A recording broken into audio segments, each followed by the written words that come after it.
ദുര്യോധനൻ പാണ്ഡവരുമായുള്ള മൽപ്പിടുത്തത്തിൽ മത്സരിക്കുകയായിരുന്നു. തന്റെ ആ വിജയാഘോഷം അയാൾ ആ മത്സരത്തിൽ തീർക്കുകയായിരുന്നു. 4 പേരിൽ 3 പേരെ ദുര്യോധനൻ അടിച്ചു വീഴ്ത്തി. തനിക്ക് മുകളിൽ ഇനി ആരുമില്ല എന്ന ആവേശം അയാളുടെ സിരകളിലൂടെ കുതിക്കുന്നുണ്ടായിരുന്നു. മണിക്കൂറുകൾക്കുള്ളിൽ ദുര്യോധനൻ 4 പേരെയും വീഴ്ത്തി. അയാൾക്ക് പോലും അത് വിശ്വസിക്കുവാൻ കഴിഞ്ഞില്ല.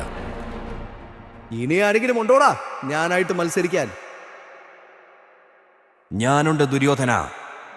അന്ധകാരത്തിന്റെ തമസ്വനിയിൽ മരണത്തെ നിശ്ചലമാക്കി വായുവിൽ അഗ്നിയേന്തി മലകളെ കാൽച്ചുവട്ടിലാക്കി വീണ്ടും വന്നു മരണമില്ലാ യോദ്ധാവ്, മരണമില്ലാ യോദ്ധാവ്.